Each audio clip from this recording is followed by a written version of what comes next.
Oh my gosh, I can't believe I spent that much money. What was I thinking? I hate me, and I know you hate me for saying this, but in my first year of business, I spent $70,000. That's right, $70,000 in 1 year of my business. I made the mistake almost everyone makes when they start making more money is they increase their lifestyle and spend more. I made the same mistake I tell everyone not to do. But here's the thing, as a business owner, it's a little bit different how you spend your money. And I'm going to tell you in this video why it's better to spend more money as a business owner and what that does for you down the line. And also, I'm going to break down every place and every dollar I spent this year in categories. So right here, I'm showing you a pie chart broken down where all my money went, all $70,000. If you stay tuned till the end of the video, I will break down the largest category. 50% of my expenses went to for $35,000. That category will shock you. But first, let's explain the benefits of being a business owner and spending money in your business. So when you own a business, for all you business owners, here's a little trick for you. When you make $10 and you spend $10, you have to pay $0 in taxes. So this proposes an interesting scenario where you can spend enough where you don't have to pay anything in taxes, because the rich know that taxes can be the #1 killer for financial success going forward. And this is the same thing big companies and corporations understand. If you don't know, Amazon is all over the news for in 2018 making $232 billion and paying $0 in taxes for it. How does a company make $200 billion and pay $0 in taxes? This is the power of being a business owner and having your own business, because if we go back to that previous example where you made $10, if you didn't spend $10 that year in business, you would have to pay about $3 in taxes off your $10 profit. So every tax season, you're paying that $3. But if you found a reason to buy something for the business that could boost revenue, boost sales down the line, that $10 is better in your business than in the government's pocket, if that makes sense. So in theory, you could spend every dollar that came in your business and not pay any taxes, but obviously you should be saving some money. So that's where the situation comes. How much should you save? How much should you reinvest in the business? And I would argue, as a business owner, the best thing you can do is reinvest every penny back into the business like Amazon did, because now they're one of the biggest corporations in the world where everyone looks to get goods online delivered to them the next day or in the next couple hours. Pretty crazy. So starting out your first couple years in business, you should think about putting that money back into the business as quickly as possible, as long as you're covering your bills, saving enough to create maybe some emergency funds down the line. But the money you make every day is better going back in the business, because that money can make the business grow faster, help you make more money, help you hire people to free up your time, and more importantly, that money is not going to the government. So if it can fuel your business faster, it's better off going in there, because once it goes to the government, it doesn't help you out at all. At that point, it's another paycheck you're paying every single month. It's a very crazy and unique scenario where you can avoid taxes completely if you plan strategically. So I'm going to break down right now where every dollar went in my business so I could only pay 10% in taxes for the whole year. As you know, I made 6 figures in my business, so for me to not pay anything in taxes, I would have to spend over $100,000, which I really didn't want to do. So I'm going to break down where that $70,000 went, and I'm going to start with the smallest category and go to the largest category. So the smallest category, coming in at $2,500, was my seminar. So in January in 2019, I was asked by a couple people to host a seminar in Colorado, teach them everything I knew about the stock market.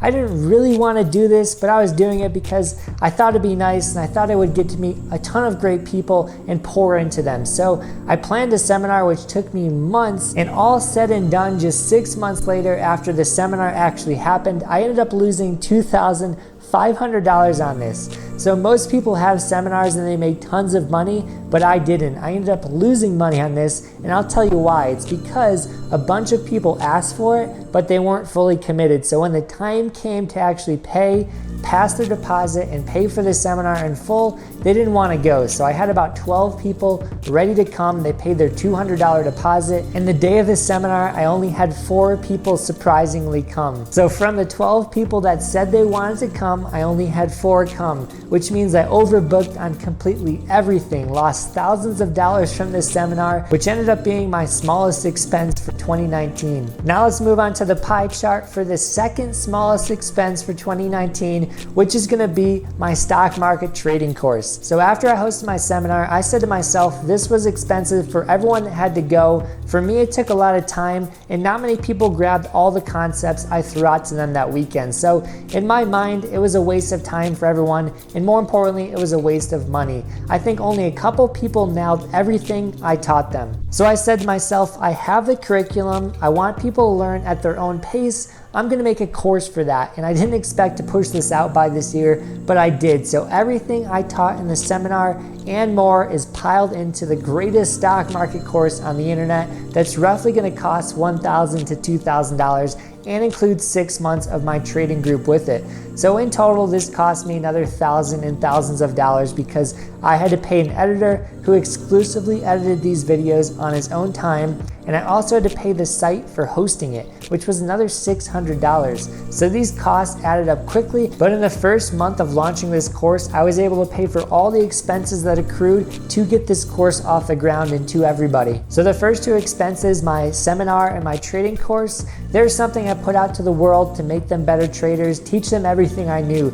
The next expenses are definitely going to surprise you, and they happen to be where most of my money ended up going. So moving on to the third category where I spent my money in my business for my first year was mostly YouTube. So running a YouTube channel, if you want to be successful, you have to buy the right equipment so you can produce quality videos. So some of the things I bought to enhance my YouTube channel and to grow it faster was great lighting. I bought a camera, decorations, editor, and a YouTube manager. If I could go back and change any of it, I wouldn't hire the YouTube manager because back in July, I had Evan Carmichael manage my channel for $1,000 a month.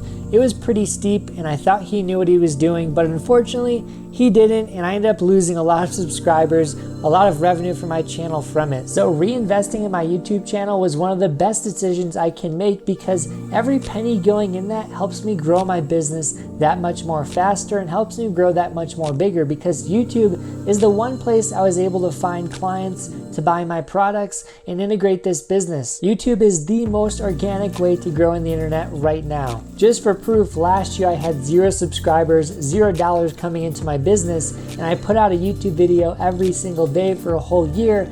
Now I have a 6-figure business. Now I have 2 YouTube channels that are going to be making me money going forward. If you want just stock market content, make sure you subscribe to the new channel in the bio. But the YouTube channel, I invested a lot into. I got new cameras, which was $1,000, gave me better production.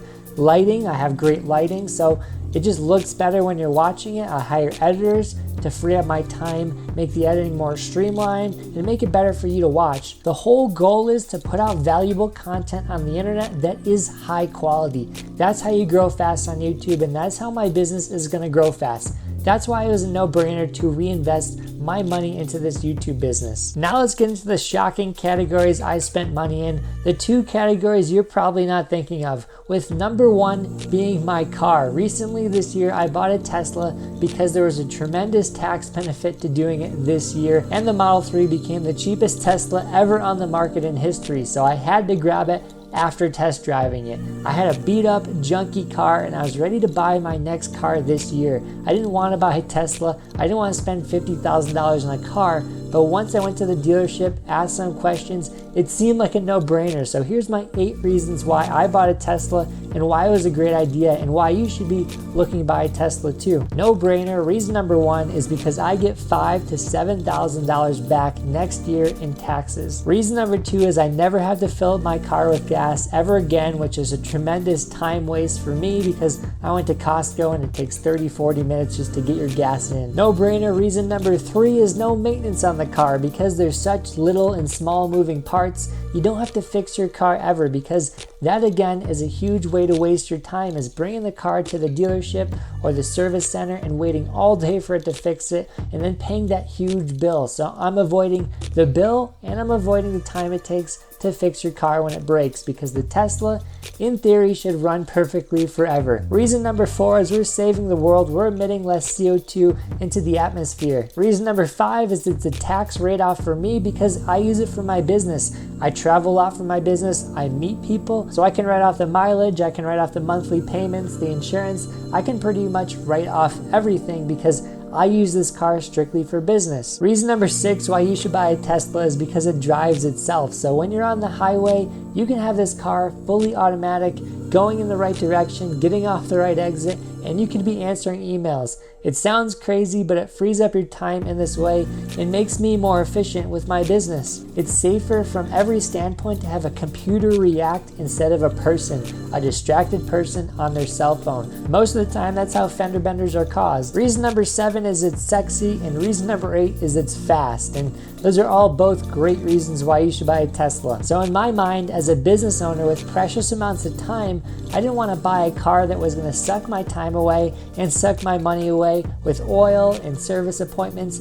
I wanted a car that would avoid all of that. And that's exactly what a Tesla does. It gives you back your time, helps you be more efficient, and saves the world, and costs less to maintain every single year. Not to mention, theoretically, the car should last forever, 500,000 miles. At that point, you're going to be handing it down to your kids to use. So every car you're buying right now, every gas guzzling car is going to break down in 5 to 7 years to the point where you need to buy another car. So instead of repeating this cycle time after time, wouldn't it be smart to just buy that one car that will be around for 14, 25 years? And that's why I bought a Tesla. And that's why I spent so much money in my first year in business with a Tesla. Moving on to an expense that actually enhances my business and grows it fast is the expense of my house. Many of you know I rent out my house on Airbnb, and that brings in about $20,000 to $30,000 per year, basically a part-time paycheck. Just this year in 2019, my wife and I bought a house in Colorado,